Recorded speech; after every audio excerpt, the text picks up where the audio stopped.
Okay, so share ko sa inyo to guys no, kung paano natin guys kargahan guys yung battery natin guys na na-drain guys no, gamit guys yung active panel natin guys. Yan. So ito guys yung phone device nito guys ay drain na drain guys no. So ito guys yung Samsung A13 5G guys. So try natin charge. So wala guys no. So hindi siya nagcha-charge talaga guys. So hindi niya kaya guys kargahan guys yung battery nito guys no. Yan. So ang gagawin natin ay gagamit tayo dito guys ng pang battery shock natin guys no. So tanggalin natin guys yung FBC connector guys ng battery nito guys no. So dito guys ay hanap lang tayo dito guys ng terminal nito guys no.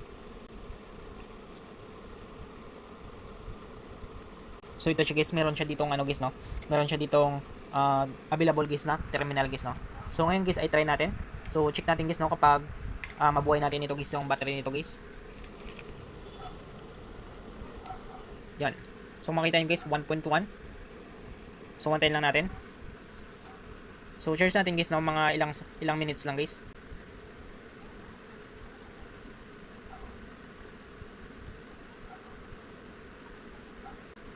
So ayun siya guys no. So forward natin guys. So tanggalin natin dito guys sa charger niya.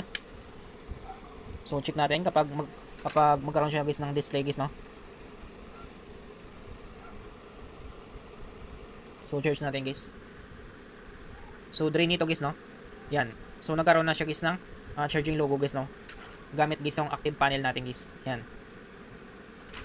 So ayun siya guys no. So meron na siyang 10% guys dahil dito guys sa ating active panel guys na battery shock guys. Yan. So ganoon lang kadali guys no kung paano natin guys ma-battery shock guys yung battery guys ng phone device natin guys na na-drain guys no. So I hope guys na makatulong sa inyo tong video tutorial natin. Sa mga bago pa lang sa ating channel guys no, huwag natin kalimutan guys i-click guys ang subscribe at yung notification bell button para ma-update ko kayo guys sa susunod natin guys na video tutorial. Thank you guys and God bless sa lahat.